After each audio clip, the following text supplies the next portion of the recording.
Welcome to my first podcast. I've been waiting to do this for a while. My name is Samson, and I want to explain to you everything. Who you are, what you are, where you came from, and why you were created. I'm going to start with that passage, Genesis 1:26, created in our image. People say, well, whose image? It's like, your image. But our image is the ones who used to look like you, with flesh, bones, internals, feelings, love. So this story is going to explain to you your existence and why you're made.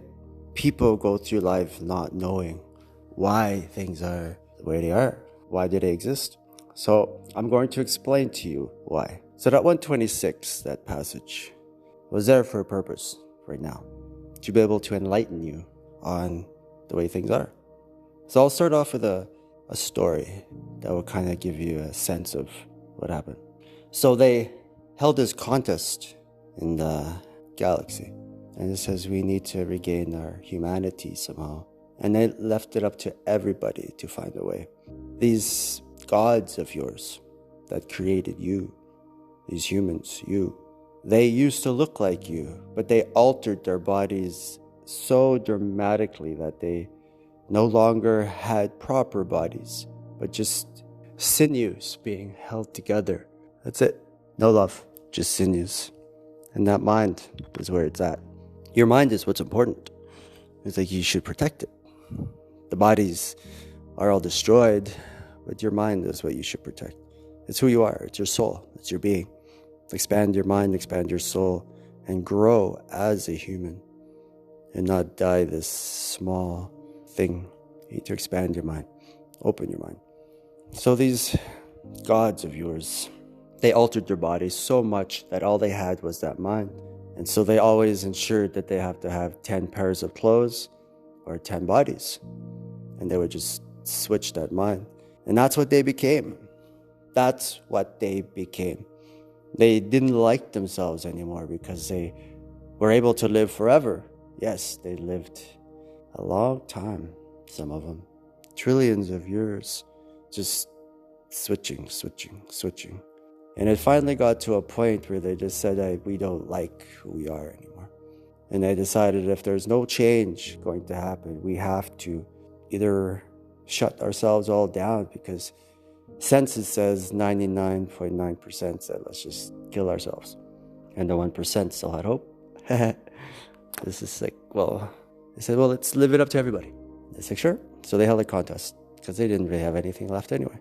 And little did they know that in one of these sectors, there's 4 of them, year and 2. So just know that. So in one of these, there was a little boy who had resources. And he went down to this library and he put together a place, the park, the New York park. And he was able to put himself into that park and feel the grass and have the sensation of being there at this place. And he would go there by himself and just add in more. It's like add in a dog, add in a cat, grass. And in a sense, he became God almost to these things. He was the maker, the God. But he was making a way away from his own people, himself, his reality, because they changed and altered their body. Their life was perfect. Their bodies were perfect. There was no crime, but they didn't like themselves anymore. But they needed to like themselves, and they couldn't. So this contest, and this boy saw it, and he's just like, I could help humanity. I could become rich too. So, do I open my heaven to everybody? Because it was heaven. It was like a hobby almost, an amazing hobby. And he thought, okay, fine, I will, at a price. Because money is money, right? It drives people. So he entered this little box, and people would step into this thing, and they would go to the park. The funny part is, he sat there all day, and nobody would go, because they'd be like, unfortunately, he didn't market it very nice. They'd like, put yourself in a box. It's like, what does that mean? And he just wanted them to experience it themselves and giving it away, but he just kept it very plain. And finally, this old soul comes along and says, put myself in the box, young man. What does that mean? Let's figure it out. Because how much? He didn't put down the price either. He said $1 million. So that's peanuts, right? But to humans, that's a lot of money. So he does, and this old man goes into there. But you can tell he's an old man, right? Because everybody looked alike, equality, as they called it. And he went into this box, and he walked around this park. He's like, I was here as a real human, the real thing. He's like, wow, this boy recreated it. And he wasn't sure if he had died. He thought, like, I think I died, and I think this boy killed me. He thought he was dead. And what he didn't realize, he's like, I don't care. He goes, I'm dead, I'm in heaven. And he didn't want to leave. It's like a baby in its womb, and it doesn't want to be ripped out because it's heaven. And you rip it out and say, no more. So this old man, he walked around, and he played with the dog. He just did all this, and he enjoyed the flesh, and he saw a woman, and it went off, and he had sex. It's like, holy fuck.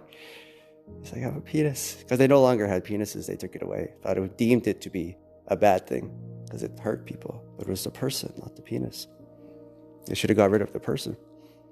And so this old man is just there, and all of a sudden he feels himself being ripped away. And all of a sudden the machine opens. And that was the beginning of your biospheres. That young man and that old man, together they built something. They built you, these biospheres. And that is how the future and the past came together to create you, this vessel we call you. Now I want to explain to you, if you dare, the story of you and why you were created and for whose purpose. And you think it's for yourself, but no. It's time for you to wake up. You human slumbered, but now it's time for you to wake up. So that first little part was the beginning of your biosphere that you live in. I want to explain more of this biosphere as I go on.